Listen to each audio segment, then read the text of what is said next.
నాశనము చేయవచ్చితిమి. వారిని గూర్చిన మొర యెహోవా సన్నిధిలో గొప్పదాయన గనుక దాన్ని నాశనము చేయుటకు యెహోవా మమ్మను పంపెనని చెప్పగా. చాలమ్మా. ఏలియా ఎంతమంది తెలుసు? ఏలియా ఆయన ఎంత గొప్ప ప్రవక్త. 450 మంది బయలు ప్రవక్తలను హతమార్చినటువంటి ఘనత ఆయనకుంది. ఎప్పుడైతే ఆయన ఈ పని చేశాడో అప్పుడు ఏం జరిగిందో చూద్దాం. 1 రాజులు 18వ అధ్యాయము 21 నుండి మనం చూసినట్లయితే ఇక్కడ అబద్ధ ప్రవక్తల ఎడల ఏలియా, మరి బయలు ప్రవక్తల ఎడల మరి ఏలియా చేసినటువంటి మరి గొప్ప కార్యాన్ని ఇక్కడ చూస్తాం. మరి యెహోవా దేవుడు ఆకాశము నుండి అగ్నిని పంపి మరి ఆ దహన బలిని దహించడం, మరి అక్కడ ఉన్నటువంటి మరి 450 మంది బయలు ప్రవక్తలను హతమార్చడం.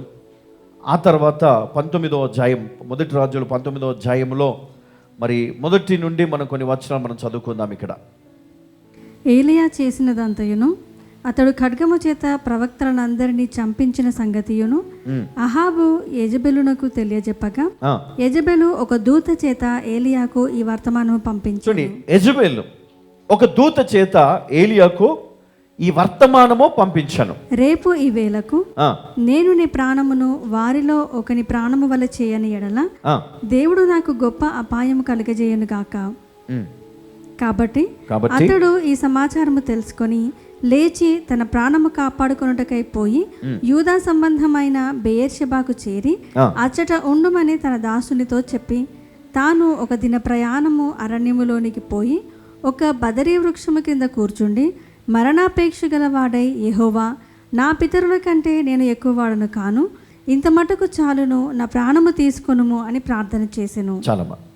ఇక్కడ మనం చూస్తే ఈయన చేసిన గొప్ప కార్యం ఎంత గొప్ప కార్యం అంటే అక్కడ ఉన్న వాళ్ళందరూ కూడా యెహోవా నిజమైన దేవుడని తెలుసుకునేటట్టుగా మరి ఆ గొప్ప కార్యాన్ని అక్కడ చేశాడు.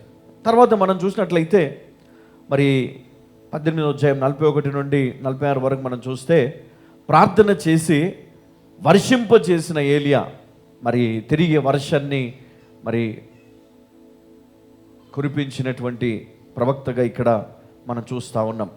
మరి తర్వాత ఇక్కడ చూస్తే ఏలియాకు మరి ఒక వర్తమానము, ఆ వర్తమానం ఏంటంటే యెజెబెలు తన దూత ద్వారా ఏలియాకు ఈ వర్తమానం పంపింది. ఏమనంటే ఖచ్చితంగా ఆయనను ఎక్కడున్నా రేపు ఈ వేళ కల్లా చంపేస్తాను,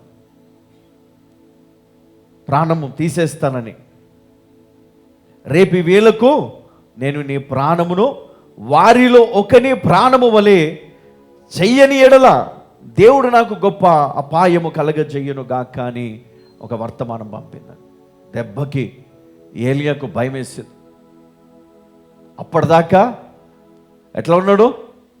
అప్పటిదాకా ఎట్లున్నాడమ్మా? నాకు తిరుగులేదు అనుకున్నాడు. అప్పటిదాకా ఆ 450 మంది చంపిన తర్వాత ఇంకా అయిపోయింది. కానీ ఆ వర్తమానం రాగానే అతనిలో భయం, మరణ భయం మొదలైంది. ఆ మరణ భయముతో అతడు తాను ఒక దిన ప్రయాణము అరణ్యములోనికి పోయి ఒక బదరీ వృక్షము క్రింద కూర్చుండి మరణాపేక్ష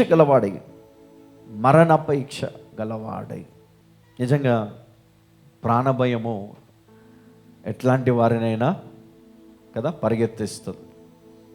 ఇక్కడ హాగరు ఎక్కడికి వెళ్ళిపోయి దాక్కుంది? అరణ్యంలోనికి వెళ్ళిపోయి. ఇక్కడ ఏలియా ఎక్కడికి వెళ్ళిపోయాడు? అరణ్యంలోనికి వెళ్ళిపోయాడు. 15వ వచనం. అప్పుడు యెహోవా అతనికి సెలవిచ్చినదేమనగా నీవు మరలి అరణ్య మార్గమున దమస్కునకు పోయి దానిలో ప్రవేశించి సిరియా దేశము మీద హజాయేలునకు పట్టాభిషేకము చేయుము. ఎవరికంట? హజాయేలునకు పట్టాభిషేకము చేయుము. ఇశ్రాయేలు వారి మీద నింషీ కుమారుడైన యెహూకు పట్టాభిషేకము చేయుము. నీకు మారుగా ప్రవక్త యునుటకు అబేల్ మెహలో వాడైన షాపాతు కుమారుడైన ఎలీషాకు అభిషేకము చేయుము. చాలమ్మా. ఏమన్నాడు?